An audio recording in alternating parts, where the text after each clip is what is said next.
Welcome to our continuing series, Questions and Answers, from the works of Sri Aurobindo and the Mother.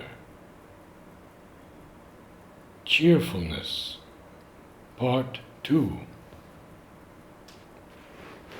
From the Mother.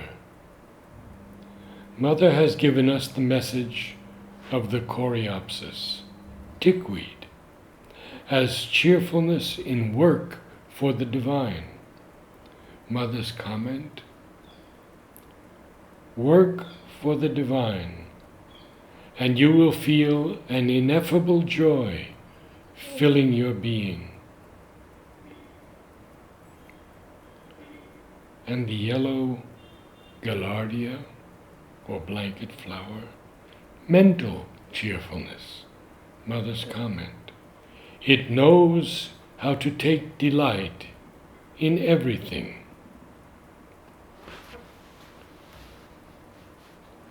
From Sri Aurobindo. Cheerfulness is the salt of the sadhana. It is 1,000 times better than gloominess. It is an inner joy and cheerfulness that helps.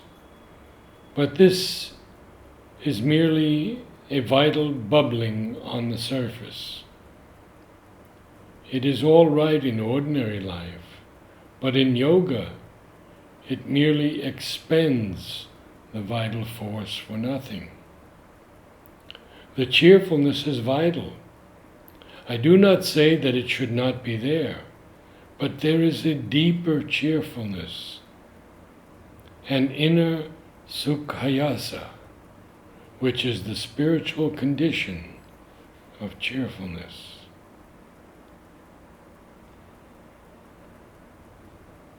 As for lightheartedness and insouciance, a light, don't-care attitude is the last thing we would recommend to anybody. The Mother spoke of cheerfulness, and if she used the word light-hearted, it was not in the sense of anything lightly or frivolously gay and careless. Although a deeper and inner gaiety can have its place as an element of the yogic character, what she meant was a glad equanimity, even in the face of difficulties. And there is nothing in that contrary to yogic teaching or to her own practice.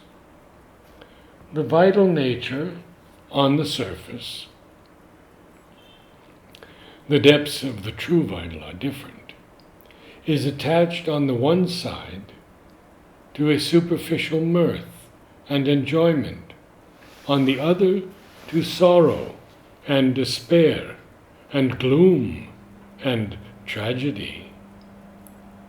For these are for it the cherished lights and shades of life. But a bright or wide and free peace, or an anandamaya intensity, or at best a fusing of both in one, is the true poise of both the soul and the mind, and of the true vital also in yoga. It is perfectly possible for a quite human sadhak to get such a poise. It is not necessary to be divine before one can attain it. Nor when we speak of cheerfulness as the best condition, do we mean a cheerful following of the vital life, but a cheerful following of the path to the divine, which is not impossible if the mind and heart take the right view and posture. At any rate, if positive cheerfulness is not possible in one's case, still one should not acquiesce in or mentally support a constant depression and sadness that is not at all indispensable for keeping turned to the divine.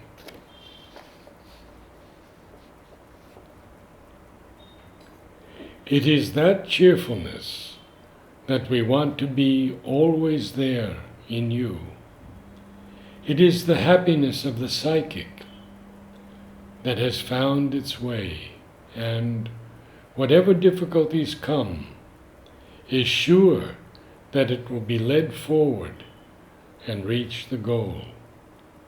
When a sadhak has that constantly, we know that he has got over the worst difficulty, and that he is now firmly on the safe path.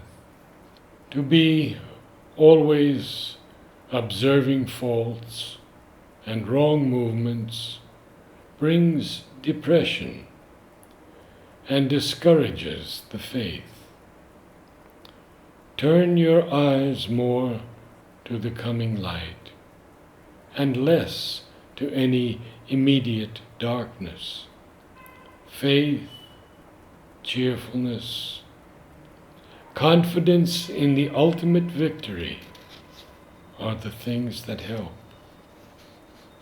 They make the progress easier and swifter.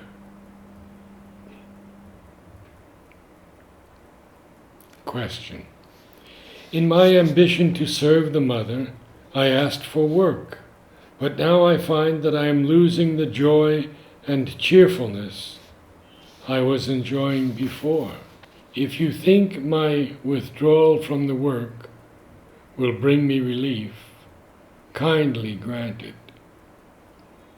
It is a pity if you have to give up the work, as your work had been of great help and was very much appreciated, especially by X.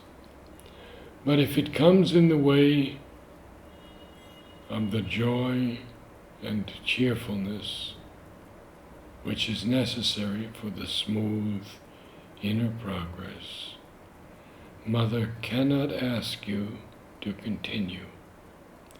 The necessity of the sadhana is the first thing to consider. 6th September 1934.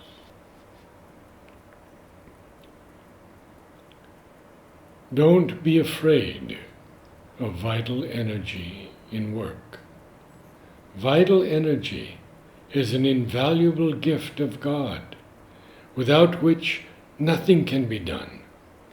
As the Mother has always insisted from the beginning, it is given that His work may be done. I am very glad it has come back, and cheerfulness and optimism with it. That is as it should be.